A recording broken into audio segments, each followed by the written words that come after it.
लोनार के दैत्यसुदन मंदिर में मूर्ति पर सूर्य की किरणों के अभिषेक 14 से 19 मई तक किरणोत्सव। देखिए सावजी न्यूज टीवी पर।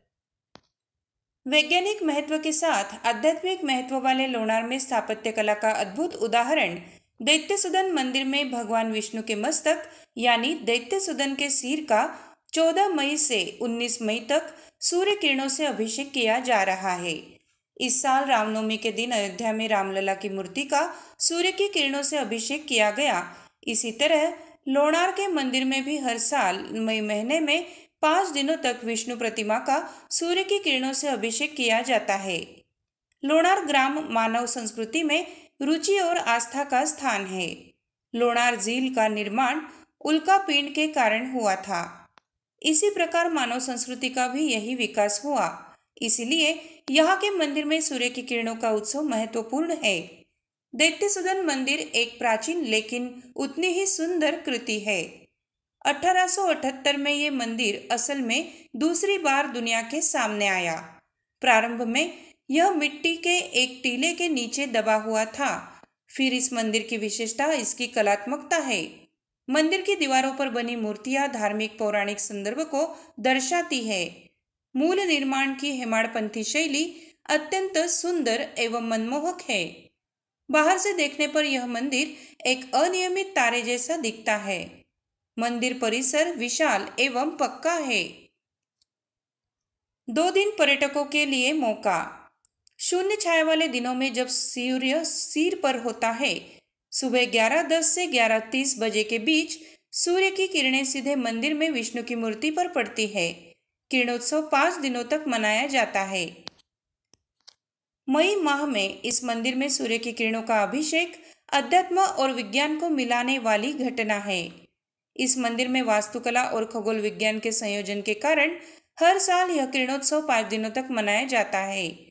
इसे 10 मिनट तक देखा जा सकेगा। मंदिर के मूल में काले पत्थर में सशस्त्र भगवान विष्णु की एक मूर्ति और उनके चरणों में लवणासुर राक्षस का वध करते हुए मूर्ति पर किरणोत्सव अभिषेक होता है। मी क्रांतीवीर शिवाजी भुईंदर, मी प्रॉपर तसा कोल्हापूरचा। आम्ही पुण्यातून आम्ही सगळे मित्र या कार्यक्रमासाठी म्हणून बघण्यासाठी आलो आहे। आम्ही वर्षातील एक 5 वेळा हा योग येतो, तर त्यापैकी जर आम्हाला समजलं की आजच्या दिवसात येतं तर आम्ही सर्वजण मिळून एकत्र येतो हा कार्यक्रम बघण्यासाठी। सूर्यकिरणाचा जो अभिषेक आहे तर तो बघण्यासाठी म्हणून आम्ही इथं आलो। अयोध्येमधील झालेला हा सूर्यकिरणाचा जो अभिषेक होता तो जवळजवळ सर्व जगाने बघितलेला आहे। तर आता लोणारमधील जो विष्णू भगवानांच्या मूर्तीवरती होणारा जो सूर्यकिरणाचा अभिषेक आहे हा बघण्यासाठी आम्ही सगळे लोणारला आलो आहोत आणि आम्ही स्वतःला खूप भाग्यवान समजतो की आम्हाला हा क्षण बघायला मिळाला। नमस्कार, मी साक्षी सुनील कडासने।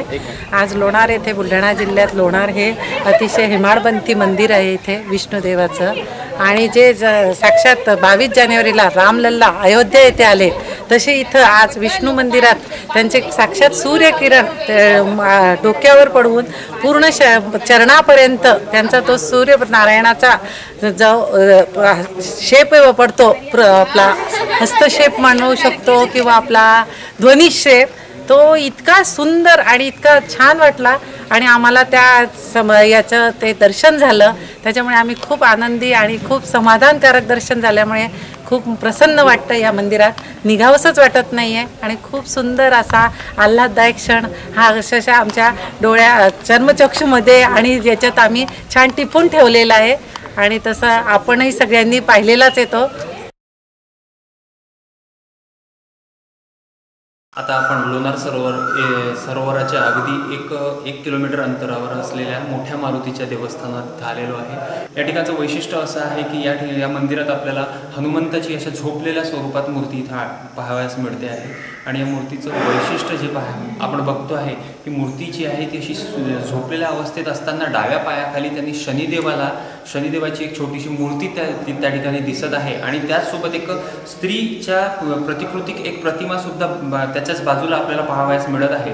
त्याचे पुरातन इथं आपण जे बघितली माहिती घेतली तर त्या माहितीतून असं आढळलं की जे आपले पुरातन जे काही ग्रंथ आहेत त्याच्यामध्ये या मूर्तीचा असा उल्लेख सापडतो की ज्या वेळेस आपल्या हनुमंतांच्या काही भक्तांवर शनिदेवाच्या कोपामुळे अत्यंत त्रास होत असताना ते हनुमंताकडे शरण गेले आणि हनुमंत त्यांना जेव्हा विनंती केली त्यावेळेस हनुमंतांनी आपल्या भक्तांना सोडवण्यासाठी अक्षरशः शनिदेवाला आपल्या शेपटीच्या साह्याने एका प्रकारे जकडलं होतं आणि शनिदेवानी हनुमंतांच्या हनुमंतांपासून मुक्तता मिळवण्यासाठी आपल्या पत्नीला त्या ठिकाणी बोलवलं होतं आणि त्या पत्नीच्या विनंतीवरून त्यांनी शनिदेवाची इथं मुक्तता केलेली होती. तर अशीच काहीतरी प्रतिकृती जे कलाकार होते त्या वेळेसचे त्यांनी ते आपल्या इथं साकारलेली आहे आणि एका मोठ्या पाषाणात ती साकारलेली आहे.